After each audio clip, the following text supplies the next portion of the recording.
Good evening, everyone. This is Brandy Fox coming live with another episode of Talk It Out with Be the Entrepreneur Consulting Agency. And Talk It Out is a solution-based virtual chat to support minority entrepreneurs. Today, we are talking about one of my favorite things. I know I say that for every episode. It's because everything is my favorite thing. But today, we're talking about home ownership for entrepreneurs. As y'all know, home ownership is definitely something that is really grown this past year since the pandemic. The housing market has been crazy. People are getting houses off the market within an hour. Like houses are going on sale and within an hour they're gone. So what I've been hearing a lot from entrepreneurs that I consult and even my own fellow entrepreneurs is what is the best way for entrepreneurs to buy a house? Like, what can you do to prepare to buy a house? Because buying a house with a W-2 or a regular job is totally different than how you would do it if you are an entrepreneur. Not totally different, but I would say some of the requirements are different. So my goal today is to really connect with you guys about what you can do as an entrepreneur to prepare for home ownership.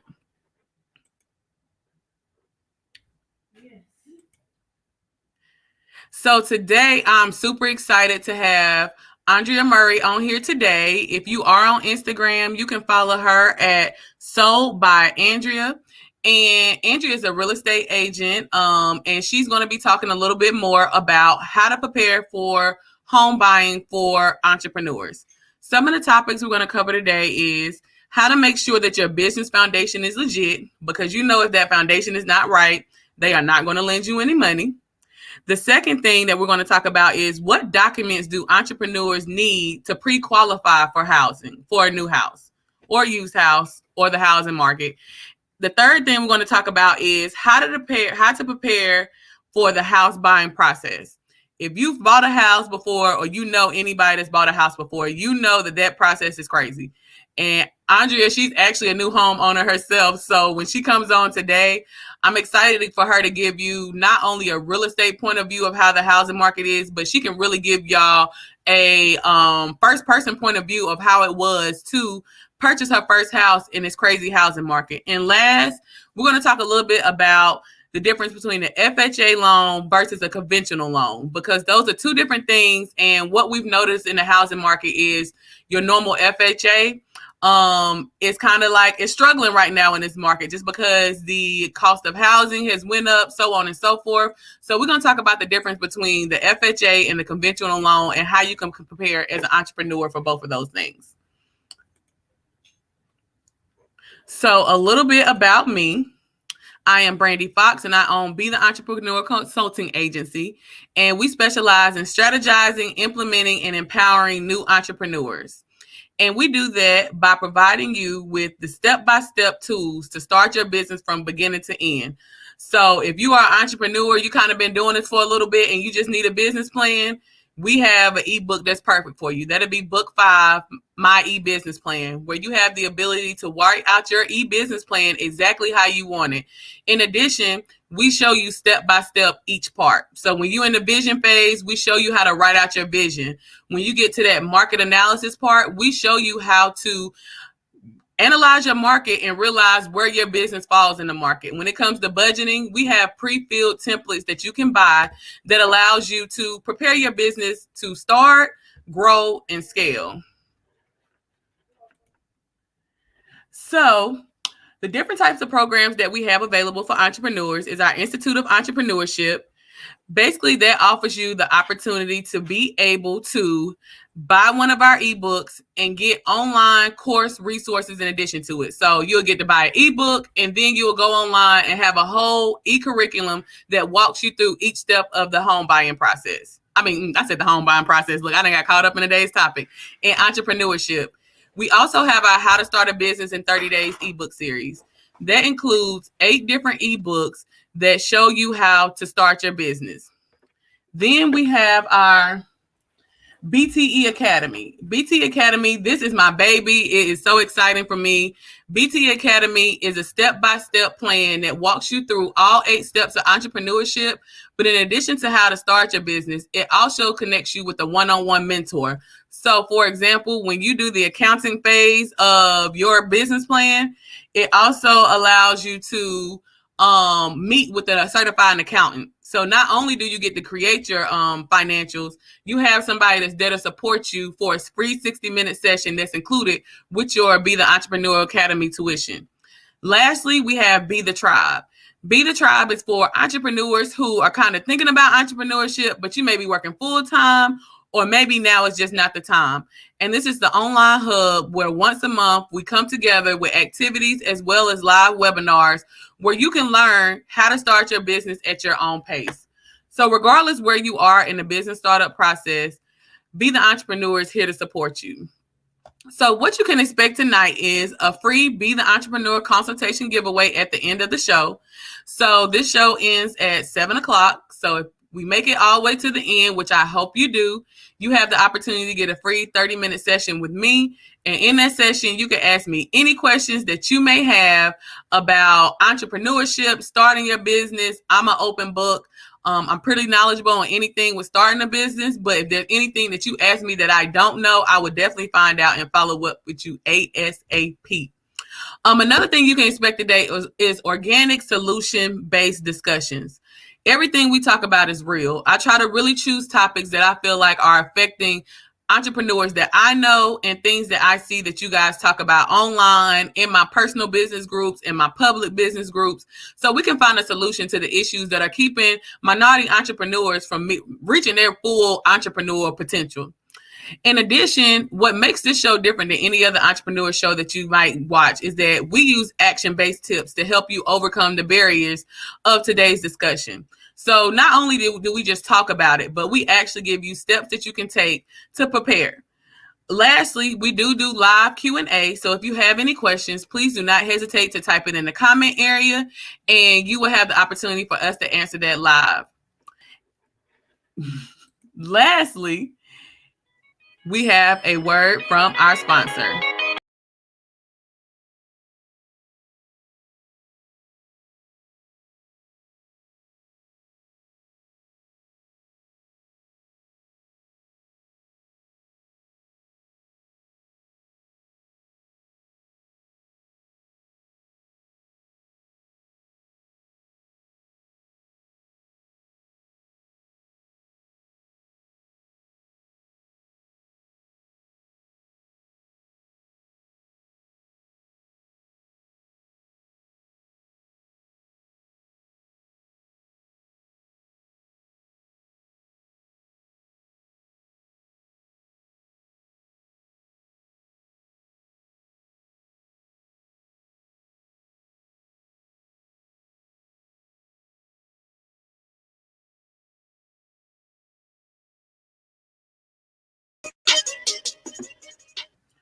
So that is Pamper Us Mobile Massage Service, one of my other businesses. If you are somebody that is in the Charlotte metro area or the Greensboro Triad area and you're looking for in-home massage therapy services, massage parties, canvas painting, private chef services, we've been in business for over 10 years and we would love the opportunity to serve you.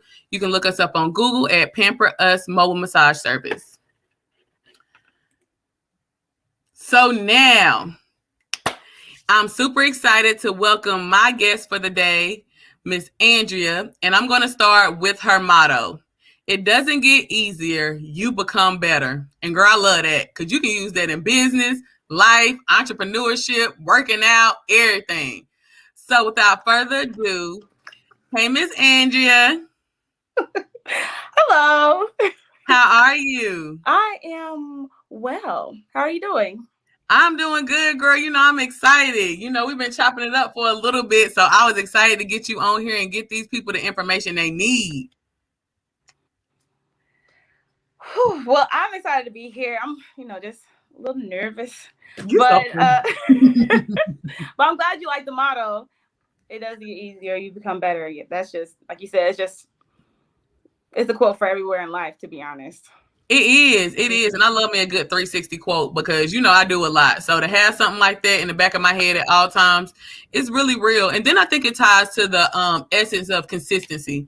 One of the things that you need to get results in anything in life, especially entrepreneurship, is consistency. You really got to be consistent in your practices, getting better, and really learning how to, perfect your craft, regardless of what that is. So for you, Andrea, what made you choose this quote? Out of all the quotes you could choose, why was this meaningful for you as an entrepreneur? This was meaningful for me because I get stressed. I I feel like when I don't reach a certain goal, sometimes I put too much pressure on myself. So it's like, oh, you didn't do that on time. Oh, you should have did this. You didn't do that. It's like, but I'm not really looking at the things that I did accomplish. And it's like, well, you did this better than you did yesterday.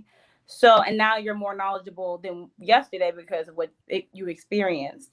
So it doesn't really get easier. You just become a bit better. Right, because let me tell you what, baby, in this 10 years, entrepreneurship ain't got no easier. I ain't even gonna lie. But I definitely feel like I have gotten better at it. And, I love it. I wouldn't trade it for anything. And that's on the real. So, guys, don't forget, if you need to, first of all, we got to drop a plug before we even get started. If you are looking for a realtor, Miss Andrea Murray is here for you. She is here for you. So do not hesitate. I just dropped her Instagram into the chat. So if you're looking for somebody, follow her because she's going to get you what you need to get to where you need to get to in this crazy, crazy housing market. And Brandy? Yes, ma'am. It's Andrea. Andrea, I'm sorry. Thank you. Look, okay. all on live.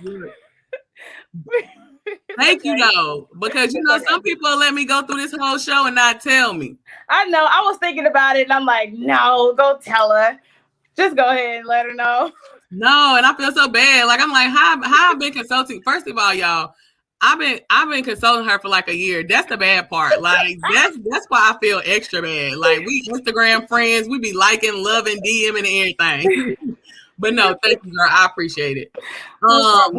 Okay, so let's roll right into our topic: home buying for entrepreneurs. I know that this can be very, very, very, very challenging just because we just don't know what to expect. So I'm excited for you to come on today and talk a little bit more about what we can expect as entrepreneurs when we walk into the housing process. Okay. So the first thing I want to talk about is making sure that your business foundation is legit. What is the most important things that you feel like a business should have in place before they get into that home buying process? You need to have your legal together. When we talk about legal, we're talking about LLCs. Make sure either you're going to be sole proprietor. You need to have your taxes together. You need to make sure you have everything in the back end together before you even think about becoming a homeowner if you're an entrepreneur. And that's not to be. I feel like real estate is really cutthroat, dry. It's just this is just what it is. I can't sugarcoat it. It's just you need to have these things in line in order for you to start the home buying process. I agree. And one thing that you really said that I know that people have an issue with is that finance part. Y'all, I know the finance part can be scary. I know it can be intimidating. I know that it comes with a lot. But if you get that in together from the jump, it makes it so much easier for you. Because how many years do you need of tax forms do you need? 2 years minimum. 2 years minimum. So that means that your last 2 years, not including this year, of course, because you can't count it, but like if we're in 2021, that means 2019 and 2020 taxes need to be legit. So if you are at the beginning of the home buying process and you're thinking about it, then I would say the first thing you should do is start with your finances off the rip. And then get you an accountant. There are some affordable accountants out here that are very beneficial and they can help you get your books in order. That way, anything that you need, you ain't got to stress about it. You can legit hit up your accountant and they can send you everything you need for the home buying process. So I agree. The sole prop and the finances are the top things to get in place before, you start in the home buying process. So when it comes to prepare, so let's say I'm an entrepreneur. All right, I got my 2 years in, girl. I'm ready. I'm like, shoot, I done made some money. I'm in the six figures, baby. What's up? Then I know I want to be an LLC. I've been paying my stuff on time. Just dropped that $200 for the renewal on April 15th. All right. So what documents? I'm girl. That's how I grow. Girl, that's how my life go every year. So now I'm preparing. I want to buy a house. I want to pre-qualify. Which for people who don't know, can you tell them what pre-qualify means? Yeah, so pre-qualify is all the things that you need before the lender is actually going to give you the pre-approval for your loan. So people think this really different from W-2 employees, and it's really not. It's kind of similar. It's just you're going to need to provide more documents to prove your income. So some of the things that the lenders will look for, regardless if you're a W-2 employee or entrepreneur, you're going to look at your credit history, you're going to look at your credit scores, they're going to look at your current debt to income ratio, and they're going to look at your savings. But the major key to entrepreneurs is proving your income behind it. So it's a whole list. I done wrote down a whole list. Like, I'm going to get everybody's list together to make sure you guys are prepared when you're talking to a lender. So some of the things that you will need to prove that for your proof of income, you're going to need 2 years of your personal tax returns. You're going to need 2 years of your business tax returns. You're going to need proof of your business license. You have to provide your profit and loss statement. You also need a document from your CPA stating that you are a legit business. So when you're talking about an accountant, that's important. You're going to need your bank statements, personal and your business bank statements. You're also going to need proof that you have been working for your business continuously for the last 2 years. So we can't just work 1 year, take a break for 3-4 months, and then say I'm still a business after the 4th month. No, this needs to be continuous 2 years for the lenders to say, you know what, okay, she got everything together. She's a legit business. I feel maybe a little more comfortable giving her all this money. You need to prove that you're a legit business with your income. And I drop all of that in the chat for you. So if you have a pen, pencil, or you want a screenshot, we just got everything we needed. I'm excited. And if you have any questions, please don't forget to drop it in the chat, in the comment area. I want to make sure I get it for you. I know last time we were on, when people were sending messages, it did not show up on there. So guys, if you post something and it doesn't show up, I apologize. But as soon as I get off, I will make sure that I answer your question. Hey, Mike. What's up? What's up? I hope you're still tuning in. We about to drop all the gems. You already know you in the housing market. But look at your sister showing love. Come on, family support. I love it. I love it. I can't even see anyone in here. Oh, yeah. You can't see it. Oh, it's all right. It's all right. It's okay. So we're just talking. Yeah. Don't worry about anybody. You are so funny to me. You be cracking me up. So so now we got our documents together. We have everything. We know we need our income, business license, all that kind of stuff. What is the next step once you know that you have all your documents together? So for me, the next steps is identifying. Well, this is how the lenders are actually going to calculate how much you're taking home a month. That's what we really need to know. So they're going to take the last 2 years of your income. The first thing, so let's say for an example, I work with examples. I like to say examples so we can understand, so I can understand better. So I can understand. I love examples. So let's say the year one, you made $90,000 for your business. Net income, you made $90,000. Can you tell the people the difference between net and gross, just in case? Well, net is definitely after your the expenses, after tax. Expenses and taxes. You're right. So year one would be let's say it's $90,000 year one. Next, Corona hit like it did. In year two, you made $30,000. So what the lender will do is take those two amounts, 90 and 30, let's say it's $120,000. Then they'll divide that by 2, which will be about $60,000.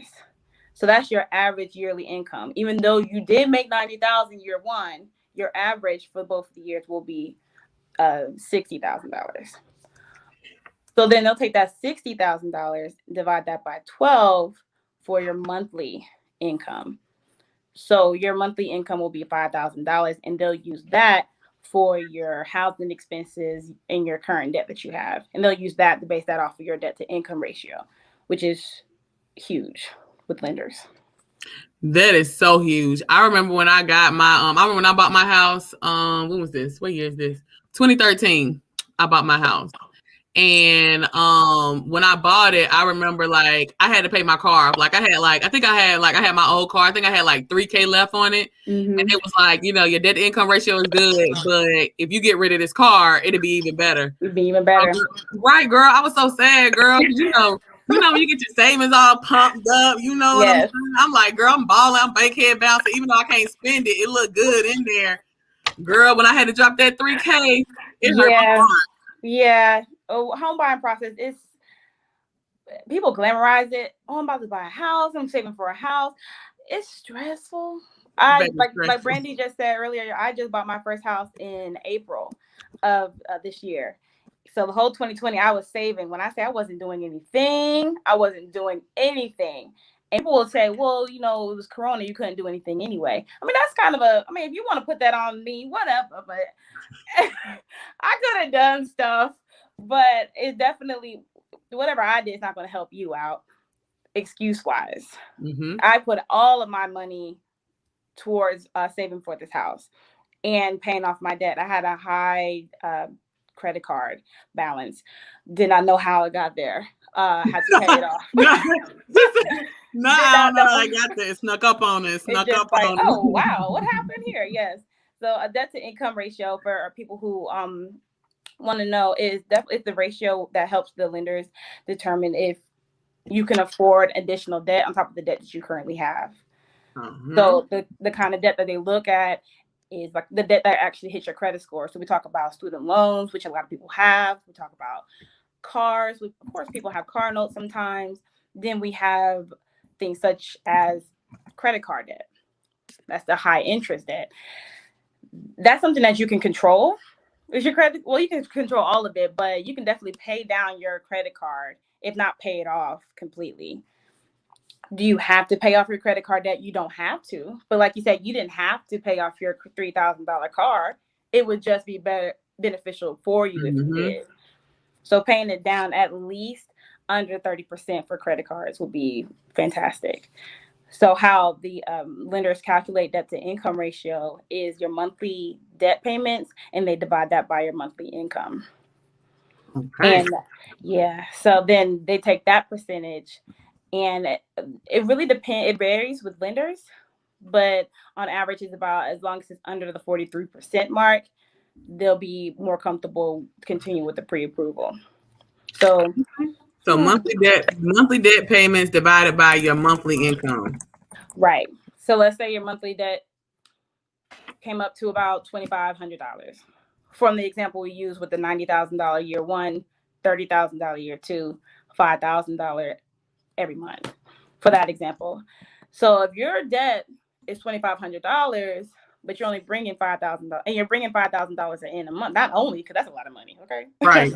you're bringing you're bringing $5,000 in a month. That's about what, 50%. So that's over the 43% average. So you need to pay something down to bring that percentage down. Perfect. I love that. So, what is your suggestions? I know one big thing, especially plaguing our generation, is student loans, and I know you get that question all the time.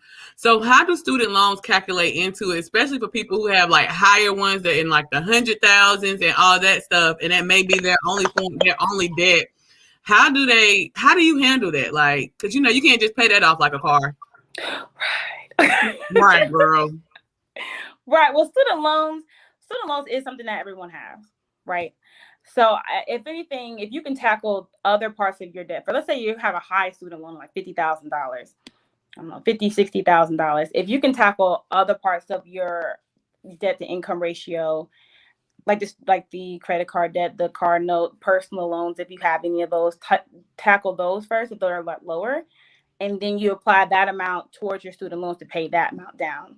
So let's say, okay, the only debt I have now is student loans. Let me just go ahead and start knocking that out and getting that lower. Just and trying to get that lower. Girl, Student loans. Girl, we can have a whole nother talk it out about student loans.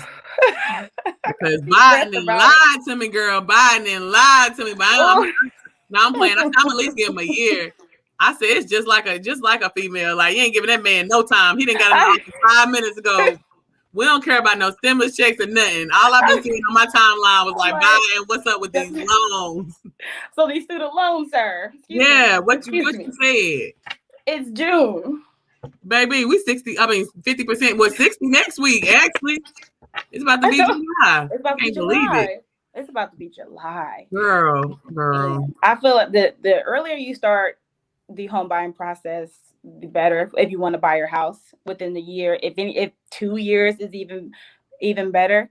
And people think the home buying process, starting it is saving money automatically. You don't have to wait till your next check to start the home buying process. If anything, you need to start with a budget, which is what I did. This is how I prepared to buy my home buying process. What I did was I started with a budget. You need to know where your money is going. You need to know, you need to control where your money is going versus how money controlling what you can do. You need to control your money.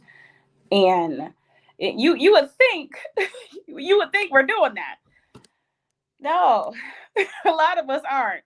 So making a budget and allocating that where you want it to be, like, okay, I want this to be in savings. I want this amount to be towards my credit card. I need this for all of my monthly expenses for me to live. Right. And cut out the extra stuff. Cut out the... Because we met at the gym, and I remember you was like, girl, you was like, we sure did. You was like, I can't. You was like, girl, I had to cut it. I gotta get this house. I'm gonna have to work out and outside in the house. I was sad because I was being snatched. I was looking strong. I'm a girl. Look, what, baby? Beach body, baby. I was good. And I told him, I said, yeah, I had to now because that was 150, and I was having a month. And I told myself, listen, you got this credit card debt over here that is just for some reason rising consistently. So how we gonna knock this down, ma'am? So that definitely cut out extra expenses that you don't need. Gym memberships. People use cable. Do you really need cable? And now I'm a person who loves life as well. Now, if you love TV, keep it, but you don't need to go to Target every day like I was. Bro, Target a trap. That's like bougie. That's like bougie Walmart. Yes, I had to get out of Target. So other things that I cut out was I stopped getting my nails done. You said they're done now, but I had to stop. I cut out my nails done. My nails was looking busted for about a year. But at the same time, I did press-on nails. I did my own manicures, and I pressed on nails for like maybe $8 compared to like $60 that we would spend at the nail salon. Should go back to that. They just don't last as long, girl. It doesn't last as long. But if it's something that you want, if you need to cut some things out, but you still want your nails to look like something, do that. I have no shame in saying I put on press-on nails. No shame. I did my hair, my stuff. You see, I'm natural. Hello. Come on, baby. Natural gang. So I did my hair myself. I had to stop going to the salon. Of course, things were shut down because of the corona, but slowly things were still kind of open. Like you could still go to restaurants. What's that thing called? DoorDash was real life. Mm-hmm. So you get the fees. Girl, you put that order in, that thing say $10. You had a delivery fee, it'd be like $25. I'm like, bro, that's a whole nother meal. Baby, okay. And dessert. DoorDash was so real in my life. I started to DoorDash so I can have another stream of income to help save for my house. I was not joking. I had another. Of course, I had to reflect it on my taxes this year. just go ahead and take some taxes out. Take the percentage of tax if you're going to do things like DoorDash or Lyft or Uber. Just go ahead and take it out. Just don't stress yourself on that.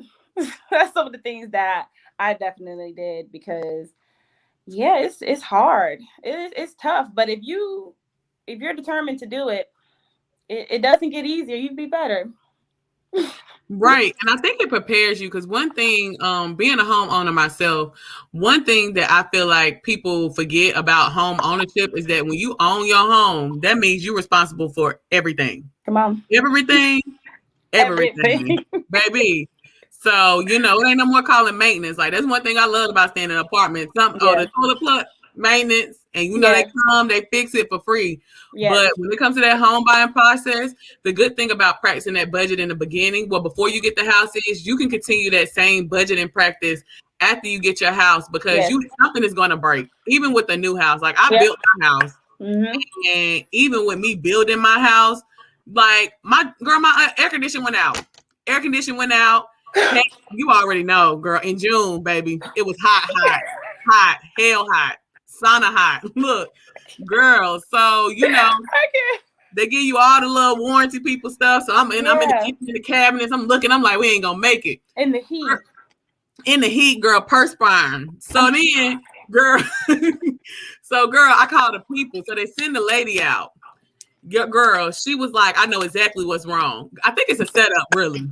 But girl, she's like, it's a setup. They trying to set us up. Girl, it was this piece. She was like, this the piece I'm gonna replace. It's gonna cost $367. Girl, that piece was like the size of my pinky. When she showed it to me, it's like a little valve. $367. And she changed it out in like 5 minutes. And that $300 was gone in 5 minutes. And I say that to say the people who are out here who are homeowners and you're living on the edge without that savings, you really You're dangerous. Yeah. I envy how spontaneous you can be. I'm not that person. No. I gotta be ready for anything. I'm ready. Anything you pop off, I'm ready. 9 times out of 10, this coming, baby. I'm about to dodge that thing like the Heisman. Because you're gonna be in debt again. Oh, who has time? Yes. So that budget in the beginning helps you whenever you are a homeowner because I also have it as well. I named my account when I was saving for my house. I called it the housing fund. So everything I put in the housing fund, I didn't touch because I had something mentally saying, so you're going to take money out of the housing fund because you want some snacks. Look, guilt trip yourself. That's what you're saying to me. So that bottle of wine is worth more than that hardwood floor that you want so bad. Oh no, that bottle of wine. Hey, we might have to. And I was stressed that day. But look. Oh yeah, great. That's when you got to go to Aldi's. You got to get that $2.99.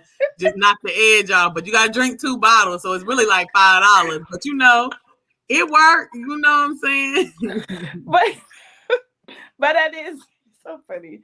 But it is something I definitely did. I definitely named my account and I changed it so, like you said, it can guilt trip you. I have the same account for my house. It's called Stuff Happens with, this is, Ray G. It's not called Stuff Happens. It's called Stuff Happens for this live. And it's like, because Murphy Law happens, like you said, you just bought your house and then this new house. This is a new house too. It was a new construction. I cannot have my air conditioner break. Girl, in June, in Charlotte, because you're going to melt. Like I know. Girl, damn. So having that budget, even if you're not trying to buy a house right now, even having a budget is still going to be beneficial for you anyway. I think that's important for everybody to start. Definitely have a budget. And I agree. Especially if you're an entrepreneur, a budget is going to be key, especially when you're thinking about things. Like I know for me, when I was with my Pamper Us business, when I was preparing to expand out to Greensboro, like this year, it was so stressful for me because like you really like when you expand out, it's like I thought you would just go and just like double everything. Like, you know what, if this costs this here, but it's totally different. Like you got to create a whole nother budget for a whole nother area that's totally different. So even as an entrepreneur outside of this home buying process, you still need to know where your money goes, where it's coming, how much are you spending on marketing, how much are you spending on your team? Because just like when you're buying a home, if you need a loan for your business or even a grant, like people don't realize a lot of grants are requiring those financial information. They want to know that if they give you this money, you know what I'm saying, that you're gonna be good. And I Right. think a lot of people got spoiled with COVID because with COVID, everything happened so crazy. They was just almost giving out money. I mean, even though some Yeah. people was lying and PPP Yes. on you right now, Yes. but she said, I yeah. didn't do it. I dodged. I was like, no. No. I feel like if you're honest, like if you did it, like my clients that kind of asked me about it, because when it came out, like I had a lot of clients that was like, should I do it? Can I do it? And as y'all know, if you don't know, I work with startups. So most of my clients are usually between year 0 and 2. Mm-hmm. So for me, I told them that you have to have the finances. Like the good thing I liked about, like, even though it was all over the place, I like how they kind of told you what you needed. Like, I need this for you to get the money. And if you did everything that you were supposed to, then you were good. You know what I'm saying? So I feel like that same thing kind of rolls into the house buying process. There's no shortcut. There's No, no way. There's no way to cut this process. it's not. It's not. And I believe it was stressful for me. The easy part to being for the home buying process, honestly, was receiving your pre-approval. The easiest part was, hey, this is the amount that you can go shopping with. Got you all pumped. Look, got you all pumped. Yes. Like, hey, look. So now, the most stressful part about it, which is why I wanted to give you guys the list for the proof of income, was you need to be organized. If I could do anything differently, I would be organized from the beginning to the end. Every month they're gonna need them statements every month. Every month. Maybe they didn't ask you on the 1st. They're gonna ask you on the 31st. Okay. They're gonna need them statements every month. They're going to need what else they're gonna need? Okay, I told you about the tax. Just have them in a folder. Matter of fact, just go ahead and scan them onto your documents and put it into a folder on your laptop. And Come on, 21st century. And just have it in there. Just have all the documents you need in a folder on your desktop. And so when they ask you, boom, done. Oh, boom, done. Because they're going to keep asking you. And at the same time, if you don't provide it to them, they're not losing out on their house. They're going to roll it. They're going to roll it. Because what people do need to know, just because you're pre-approved does not mean you're fully approved. It is a difference. I like that. Just because you are pre-approved does not mean you are fully approved. We still need to prove that within all these months that we're handling this, we're still deep diving into your information. They're all about they're in your business. They're in your business. And I was a W-2 employee. Okay. So I can imagine as an entrepreneur with all this extra information. Girl, violating all. Just stay organized. Just stay organized. And I agree. I wasn't that. I know for me, I wasn't that organized either. Like, I guess because back then I just kind of went into the process. At that time, we just kind of went into it. So like, I was like everything you said about how it was gathering information. That was me, like, because that's when I was a social worker at the Department of Social Services. So thank you, Lord, for all those benefits of computer, paper, ink, all that stuff. Girl, but anyways, so for me, I'm like, girl, they was like, I need this. And then they give you a deadline. Like my person, they didn't play. They was like, we need this by tomorrow at 12. Yes. So I'm like, I'm running. I'm going to the house. I'm going through papers. I'm going online. Like I'm scanning in like 50 pages of documents. I'm printing out. You got to sign. And I can honestly say that if I would have been organized, it would have took my stress level so down. So it would have lowered it a lot because I would have had everything in one place. And I can say that home buying really prepped me for when I transitioned out and went full time because I was able to keep those same kind of practices. Like I knew I messed up in the housing market, and my goal is I try not to make the same mistake twice. Yes. So you know what I'm saying? And most things in my life, girl, I can't say everything. But but I'll say that for the most part, I was like, you know what? That housing process was so hard for me because I wasn't organized. When I get into my business for real, I don't want to run into those issues. Like if I want to get funding, if I need an investor, I want to be able to give them the information that they need right then and not have to feel stressed about it. Right. I understand. And there are certain, and I wanted to bring up certain type of programs and whatnot, because we do have like some type of first home buyers or down payment assistance programs. There are programs out there. Definitely discuss with your lender if you can qualify for some of them. I just knew I was going to get a first time home buyer assistance program because it's my first home. I was like, I ain't worried about I'm nothing. getting some money. No, I didn't. I didn't get any of them. I didn't get any. I did not.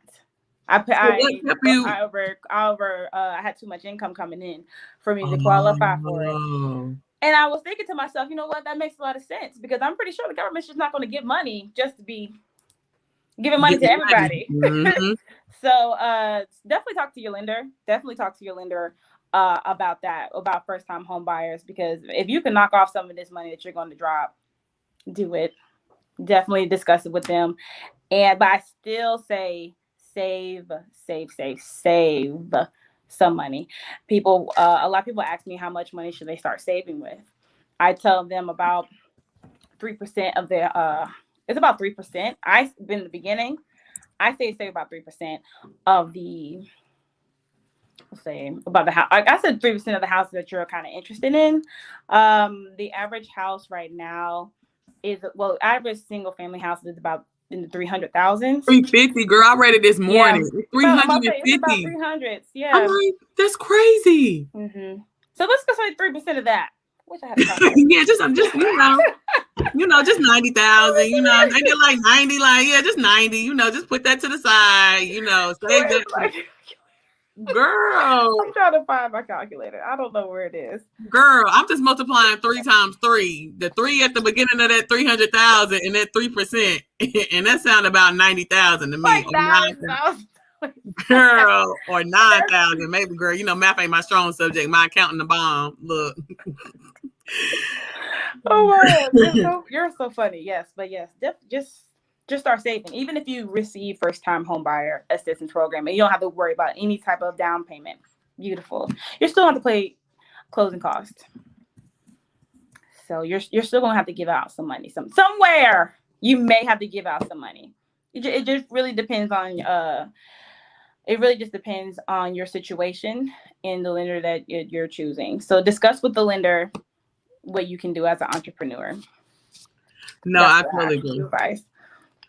I had a question. So, when I was doing some, like, I just kind of, the news be popping up. But anyways, I read something talking about how, because the housing market because the median is getting so high into the 350s, that it's really knocking out people in those lower housing ranges. So, like, people who are like 250 and under, like, they're unable to find houses. Like, they were saying that it's a shortage on houses under 200, like 300,000 and under. It's a shortage. How has that affected like the real estate market, or you as a realtor, like, especially for realtors who are like in that price range? Do you just transition to another price range? Like, what does that look like? So with that, they're not lying. They're not lying. It's definitely a shortage in houses right now. That's why it's a seller's market. There's way more demand than it is inventory. So that's why you see a lot of multiple offer situations. I've seen houses that gave more than $20,000 on top of the asking price. So there are houses out here that are, you could find some that's 250, 270 or whatnot. Are there a lot? Possibly not. And if they are on the market, then they'll probably have multiple offers on it, because they're, oh my goodness, we got to get on it. We got to get on it. It's 270. Oh, where is it at? Can't let that pass. Yeah, we can't let that pass. Exactly. Oh no, we got to get it. We got to get it. Go ahead and go over $20,000 more than what they're asking. So when you hear $20,000 more than what they're asking, it's not $20,000 extra out your pocket. It is. So let's say you're pre-approved for $350,000. Cool. But you, as the home buyer, want to spend no more than like $300,000, right? Let's just say that you see a house on the market for like $260,000. Ooh, I want this house. I love everything about this house. I want this house. And then let's say, you know what, I want to put $40,000 over the asking price. So now it's up to $300,000. Not $350 because you're pre-approved for $350. You're putting $40,000 on top of the $260,000 so you can get the house because you're pre-approved for that much. You're pre-approved for more, so it's not really hurting you at the end of the day. Right. Girl, I did not. Now, see, girl, you just educated me. Like, I know a little bit about the housing, but I really did not know, like, that's kind of what it meant. I really thought that meant, like, I'm about to put an extra 20 in cash on it because I want it. We have some people who have cash. I've seen a lot of people who have paid a house Cash in offers, right? cash offers. Yeah, see, it goes back to saving your money. It just goes back to saving your money. It goes back to being prepared for saving. It goes back to debt to income ratio, so you can have a significant amount to be pre-approved for just in case situations. And So, that's good for everybody. So with entrepreneurs, it definitely goes back to also being organized with your proof of income. right. And I had another question. What when it comes to cash offers, because one thing I read as well, they were saying like a lot of people are getting beat out by people who have cash offers.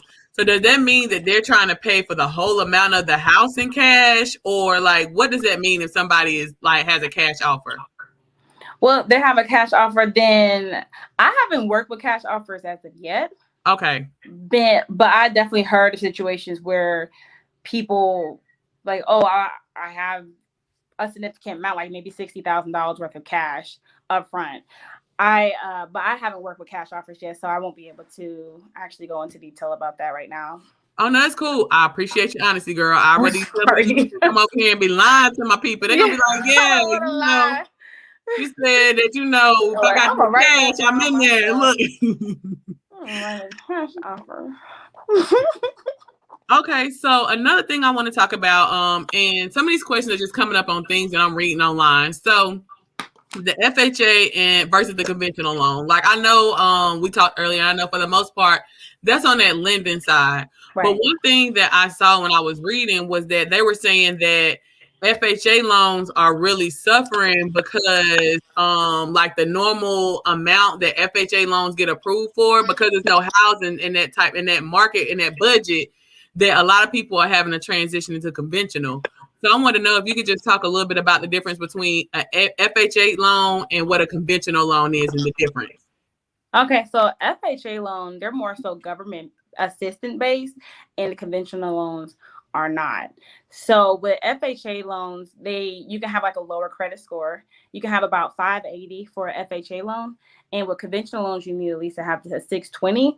I would recommend for everyone to have a minimum of 620 anyway for a credit score because 640, really, okay, really, at minimum. least 640. At least 640. That sounds really good. But if you wanted to start at 620, you can. But yeah, 640 is definitely good as well. And with FHA loans, you're going to have to put down a down payment for about 3.5% versus with conventional loans, you'll have more between 5 to 20%. I have seen more on the 20% side of a down payment up front. So to avoid a private mortgage insurance, which is a PMI. So PMI is okay. So if you don't put down 20% of the house for the loan, then the lenders will strap on an additional insurance for you to pay. And that happens more with FHA loans because you're only putting down about 3.5%. That makes sense though. It makes sense because it's like, okay, you paying less money, so we got to make sure we good. So yeah, I would sometimes when you think about, sorry, my phone is about to die. Sometimes when you're thinking about lenders, you would want to think about your. Let's say you want to think about yourself like you're lending people money. Let's say you're lending someone $1,000 alone. You want to make sure that they have a job. Okay, so how are you gonna pay me this money back? How are you gonna pay me this money back?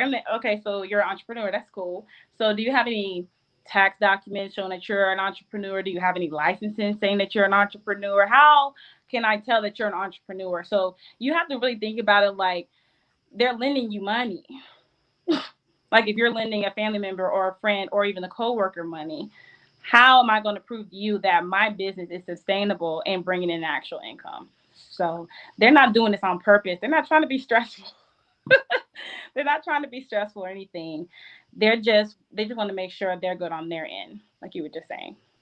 Right, and it makes sense because when they're not good or when they start faking a funk, we get into the housing crisis that we had when they were kind of approving people that could not afford the housing at all. Like they said, some of the people that was getting approved was making like almost like $9 an hour, $10 an hour, and getting like back then like $175,000 houses, which equivalent to now is about that 350-ish range or whatever. And I think that's so crazy. Like, I'm like, bro, ain't no way he can afford this with $10 an hour. Like, y'all knew he couldn't afford this. Right. We can't afford it now. $10 an hour. That's my gas tank. Girl, that's gas and a prayer, girl. And with that influx, that was only strong 2 gallons. I know. Girl. I know. Next thing you know, it's almost close to like maybe 3 gallons right now. $3 a gallon. I guess I'm just gonna stay home this weekend. It definitely makes you reconsider what you do and how you spend your money. And I can say, like, piggyback off what we said earlier with the housing market, I can honestly say that going through the housing process, even though it was stressful, even though it was a lot, I can honestly say that it made me a better adult. You know what I'm saying? If you do it right and really do what you're supposed to do, it made me a better adult in how I handle my lifestyle, how I handle my money, and the things that I do, and really prioritizing too. It taught me how to prioritize. Yes. Mm-hmm. It definitely did. Because like back then, like my family was like shoe people. So like they love shoes. Like my kids love shoes. Their daddy loves shoes. Everybody loves shoes. You know what I'm saying? So like we ate out a lot. So girl, we start cutting it. And then you think about it, y'all, a lot of things you cut out outside of like the beauty stuff, because I love my beauty stuff. But it helps with you health wise too. Cause like I realized when we started cutting out like on like eating out and all that stuff, like everybody in the family started getting slim, like everybody. So it got dual benefits in this home buying process. You know what I'm saying? You get slim thick, you're saving money. And really, y'all, it's really preparing you, especially for you guys that are part-time entrepreneurs or looking to transition into that full entrepreneur mindset. The housing process really prepares you for that. And it really teaches you discipline. And discipline is something that you need across the board. Yes. And whatever you do, you need anything that you do. The housing process taught me a lot about, like you said, priorities.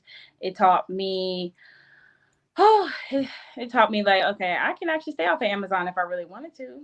I try real hard. If I try my best, I can stay off of Amazon. I try my best. You're so funny. Right. I mean, it teaches you all of that. It really does.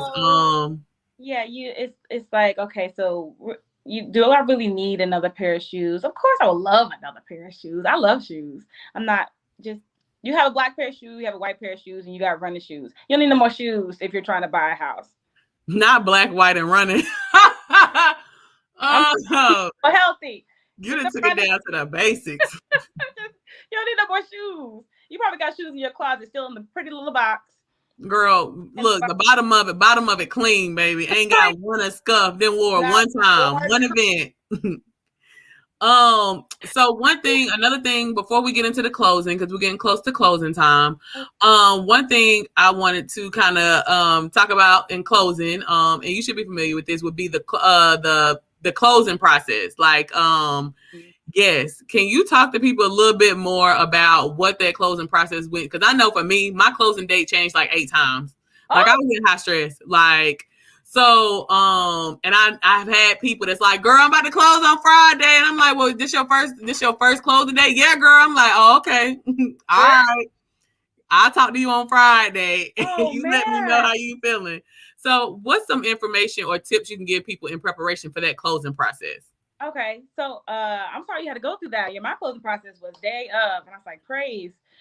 But it all goes back to you being organized with your documents. So when they ask you, you can just go ahead and get it together. Of course, other things happen like new construction, the the rain, push big dates back. That's ours. Mm-hmm. Yeah, I was supposed to close in like March, and they got pushed back to. You know what? You're right. And it did. Look, you're right. But when it was closing day. Yeah, the house didn't finish, and then it was actual closing day. And so that day is when you're going to the lawyer's office with this. You're going to the lawyer. It's a beautiful day. It's just a happy time. You skipping, baby, to the down the yellow brick road. I know you just happy. Hopefully the sun is shining for you. So you go to the law office with your realtor. You're signing documents for about maybe 30 minutes. Signing your life away, baby. Just you're Signing your life away. Like I felt like I got in trouble and I was writing sentences in there. I know, like, oh, like no, this not my right signature. Let me redo the signature. I'll put an initial next to it. I was supposed to. Okay, but Wrist getting tired. Look. the same day I had to do a wire transfer from the bank to the actual closing attorney, and yeah, they're not going to accept the cash. Oh, this is another big thing I wanted to let you guys know. You need to have with your bank statements and everything. Let's say you're saving all your money at home. Let's say you save about maybe $5,000-$10,000 at the house. At the house, you didn't put it in the bank or anything like that. You cannot deposit $5,000-$10,000, even $1,000, $500. You cannot just deposit it maybe a week, but just for 1 week. And the lenders are going to look for it and be like, where did this $500 come from? Where does $10,000 come from? Where's this money coming from? Mm-hmm. Well, I saved it for my business. And why wasn't it in the business account? This is vicious. Since 2008, when that crash happened, I'm telling you, people is like, oh no, this is suspicious. I don't like this. Where is this money coming from? So they need to actually see your money from month to month grow, your savings grow. That's why they ask for your banking statements. I almost made the mistake because I was saving money. I was just saving money at the house, just to be saving money at the house. And I put mine in the bank account like months before I started the process. And I'm glad I did that because my realtor, he told me, hey, you need to put this in an account because we need a paper trail from your job from your business and whatnot. But they need to actually see that this is legit. People will do things that's maybe illegal. Business. Maybe. But back to the closing. You'll be wiring the money to the closing attorney. You go there with your realtor. They go over the closing documents with you. You sign your documents. You give them your keys, and that's your house. You won't have to pay until 2 months later, but for their first mortgage. But they're not playing. They're like, here you go. Here's your keys. It's just happy days. Right here again. So girl, I had a couple thug tears. I ain't even gonna lie, girl. A couple thug tears, baby, because I was like, I can't believe it, girl. We went to the house that day, girl. We slept on the floor. Like I lay on the carpet. I'm gonna lay on this carpet. Went out to eat and feasted because we finally got money we can spend, girl. We went and got fancy on. I think we went to like Cabuto. I mean, I ain't fancy, but we went to Cabuto's because we love Cabuto's. Yeah, I was definitely, when I got the keys, I said, oh, let's go somewhere. Look. I'm walking into Target like, how you doing? Yes. Possibilities are endless. Thank you, Lord, baby. I'm gonna pop some tags. Look, baby. You're so funny. Oh my goodness. No, but yeah, so I definitely appreciate you going through the whole process. I really feel like for our viewers that we had the opportunity to cover from the beginning of the home buying process all the way to the end. If you miss any part of this show, it will be available live on my website, BeTheEntrepreneur.com. If you go to our Talk It Out link, it has every Talk It Out that we've ever done. Our attorney one, our accountant one, trademark, everything that you've kind of seen me posted. You can have access to all of them via my website at BeTheEntrepreneur.com. Okay.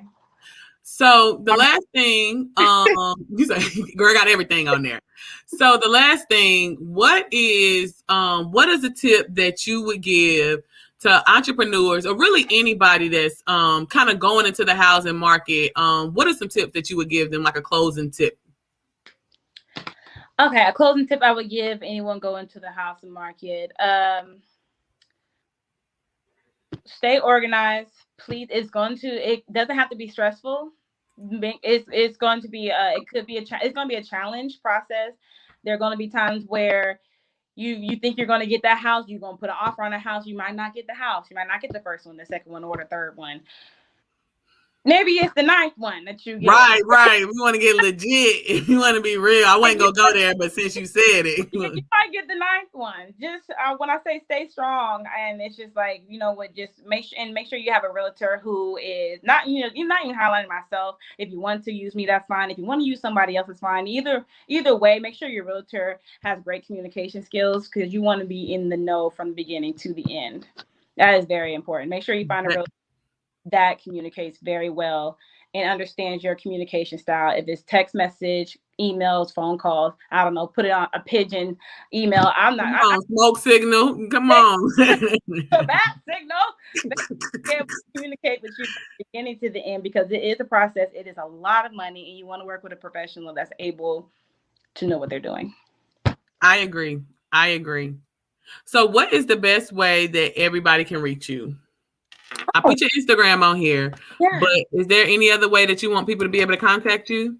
Yes, that's fine. You can contact me via email as well at soulbyandrea at Costello, rei.com. Sold by Andrea at Costello. Costello. Costello. Yes, rei.com. rei.com. So that email is great. My Instagram has you can contact me on Instagram. Definitely, it has my email there too, just in case you didn't get the email address. And it also has my contact information, like my phone number as well. Perfect. Well, thank you so much. Today was really, really good. Thank you. No, you good. So what we have coming up next is our giveaway. For everybody that's still on here live, you have the opportunity to get a free 30-minute consultation with me. Like I said, in that 30 minutes, we can pick my brain, ask any question that you have in the startup realm, and I am here to support you. But if you have not, please go to my website at www.betheentrepreneur.com and subscribe.